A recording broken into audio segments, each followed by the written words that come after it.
Leitura do dia 9/365. Gênesis 25, 26 e 27. 25. 1:6. Após a morte de Sara, Abraão casou-se com Quetura. Embora os filhos initos de Abraão e Quetura tivessem recebido muitos presentes deste patriarca, todas as suas propriedades e autoridade foram para Isaque, seu príncipe herdeiro. 25. 21. Assim como Isaque suplicou a Deus por um filho, a Bíblia nos encoraja a pedir, e até mesmo implorar, pelas coisas mais ínfimas a importantes. Deus quer atender os nossos pedidos, mas requer que chegamos a Ele. Ainda assim, como Isaque aprendeu, Deus pode adiar sua resposta por um momento com a finalidade de 1. Aprofundar nossa percepção sobre o que realmente necessitamos. 2. Ampliar nosso reconhecimento por suas respostas. Ou 3. Permitir que amadureçamos para que usemos seus danos com mais sabedoria. 25. 31. A primogenitura era uma honra especial dada ao primeiro filho que nascia, que incluía uma porção dobrada da herança familiar juntamente com o privilégio de um dia tornar-se o líder da família. O filho mais velho poderia vender a primogenitura, mas fazendo isso, perderia tanto os bens materiais quanto sua posição de liderança. Ao trocar sua primogenitura, Esaú demonstrou completo desprezo pelas bênçãos espirituais que viriam ao seu encontro se ele a tivesse mantido. 25. 32. 33. Esaú trocou os duradouros benefícios de sua primogenitura por um prazer alimentar imediato. Agindo por impulso, ele logo satisfez seus desejos sem parar para considerar as consequências em longo prazo. Nós também podemos cair na mesma armadilha. Quando vemos algo que desejamos, nosso primeiro impulso é pegá-lo. A princípio, sentimos-nos satisfeitos e algumas vezes até poderosos pela conquista. Mas o prazer imediato costuma impedir a visão do futuro. Podemos evitar cometer o erro de Esaú comparando a satisfação imediata com as consequências a longo prazo antes de agir. Esaú exagerou quanto à sua fome. Estou a ponto de morrer, disse ele. Este pensamento facilitou sua escolha, pois, se ele estava faminto, que bem poderia fazer sua herança? A pressão do momento distorceu suas perspectivas e fez com que a decisão parecesse urgente. Nós enfrentamos pressões similares, por exemplo, quando sentimos pressão sexual. Os votos do casamento podem parecer sem importância. Podemos sentir tal pressão em uma área que nada mais pareça importante e perdemos nossa perspectiva.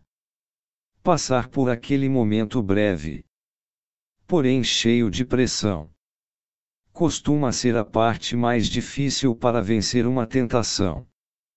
Gênesis 26. 26. A tribo dos filisteus viria a tornar-se um dos inimigos mais ferozes de Israel. Os filisteus eram um grupo de pessoas que migraram do mar Egeu e se estabeleceram na Palestina. Eles chegaram pelo caminho de Creta e Chipre, e foram usados como mercenários pelos reis cananeus, vivendo ao longo da costa sudoeste. Este povo era pequeno em número, porém ferozes na batalha. Embora fossem amigáveis para com Isaque, este pequeno grupo tornou-se precursor da nação que viria a atormentar Israel durante o tempo de Josué, dos juízes e de Davi. Este rei Abimeleque não era o mesmo Abimeleque que Abraão encontrou, capítulos 20, 21. Abimeleque pode ter sido um nome dinástico dos reis filisteus. 26. 7:11 Isaque temeu que os homens em Gerar o matassem para ficar com sua bela esposa Rebeca. Assim ele mentiu, afirmando que Rebeca era sua irmã. Onde ele aprendeu isto? Provavelmente tomou conhecimento das atitudes de seu pai. Abraão, ver 12. 10, 13 e 20. 1:5. Os pais ajudam a formar os valores dos filhos. O primeiro passo para ajudar os filhos a viverem de forma correta é ser o exemplo. Suas atitudes são frequentemente copiadas pelos que estão próximos a você. Que tipo de exemplo você está dando aos seus filhos? 26. 12:16 Deus manteve sua promessa de abençoar Isaque. Os vizinhos filisteus ficaram enciumados porque tudo que Isaque fazia parecia dar certo. E assim tentaram livrar-se dele. A inveja é uma força divisória, potente o suficiente para despedaçar a mais poderosa nação ou os amigos mais íntimos. Ela força a pessoa a separar-se de quem almejava a princípio. Ao flagrar-se sentindo inveja das pessoas, tente agradecer a Deus pela felicidade delas.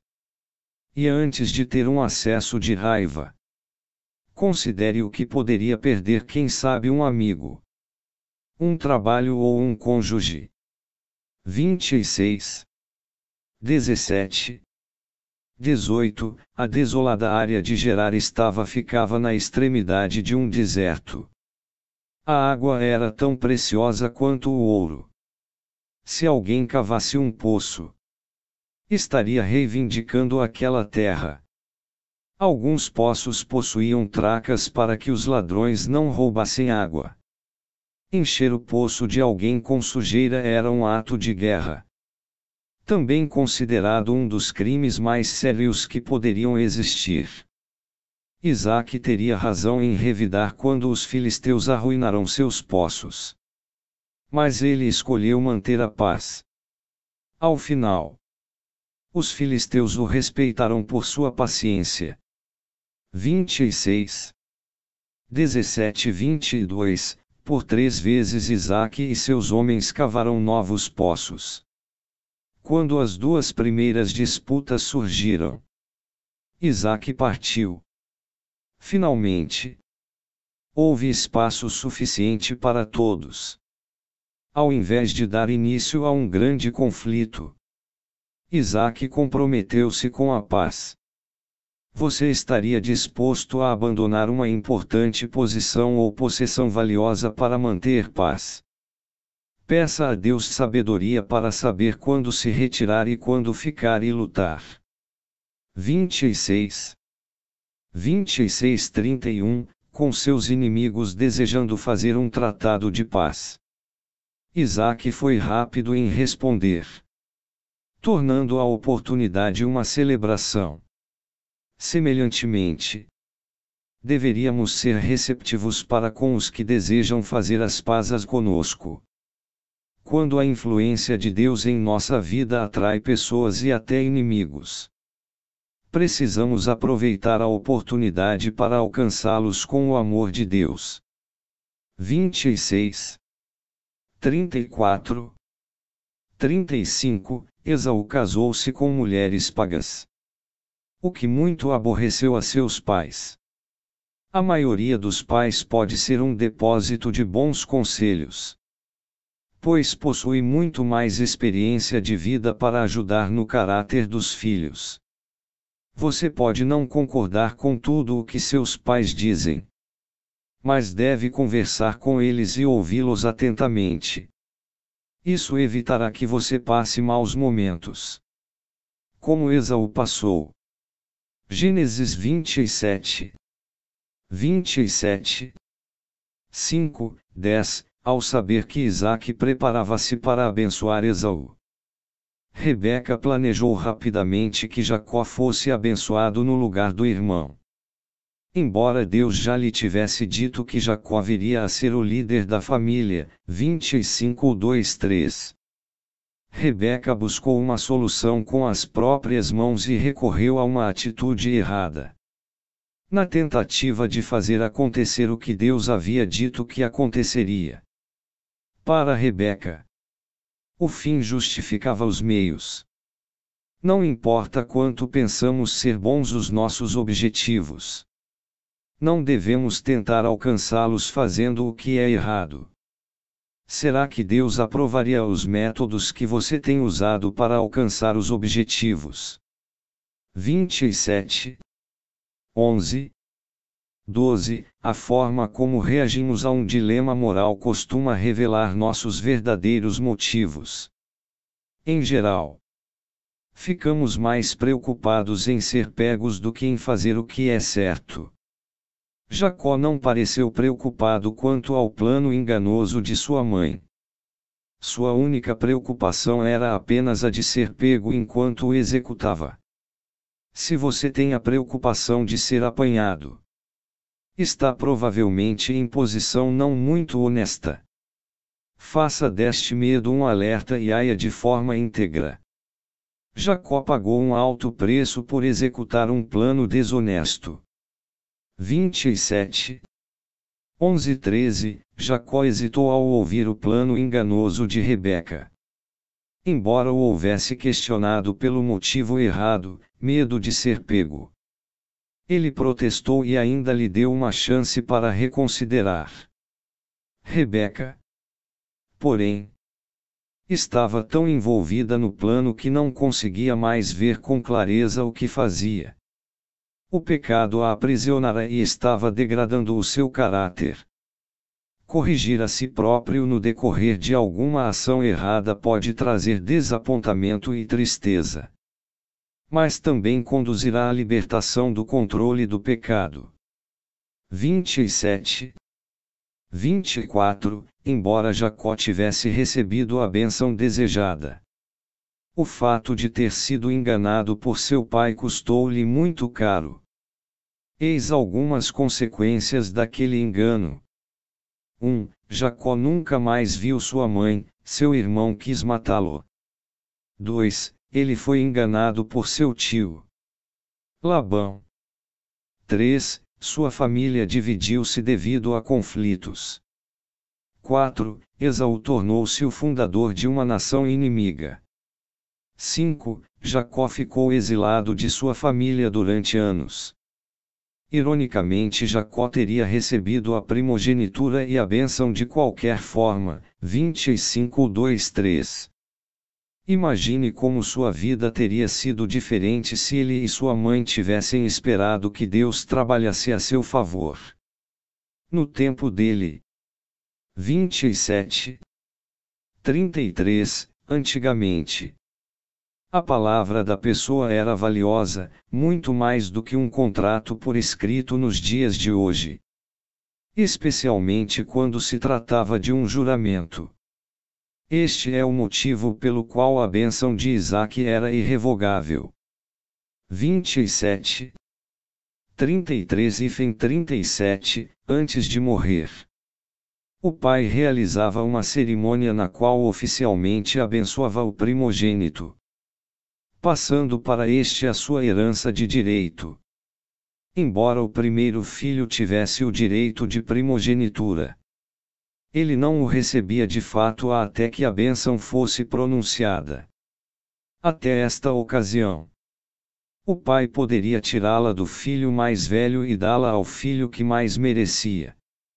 Mas após pronunciado a bênção da primogenitura não mais poderia ser retirada.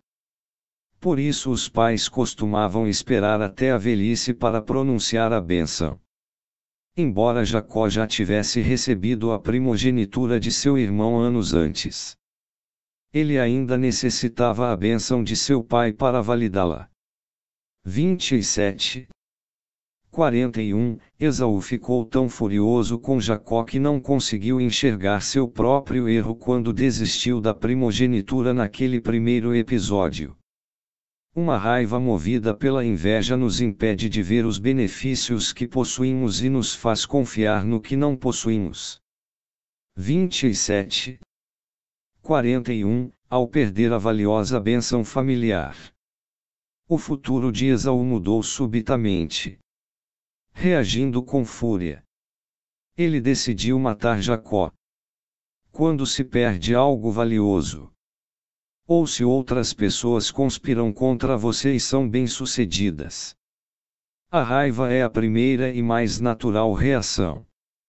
Mas você pode controlar os seus sentimentos. 1. Reconhecendo o objetivo de sua reação.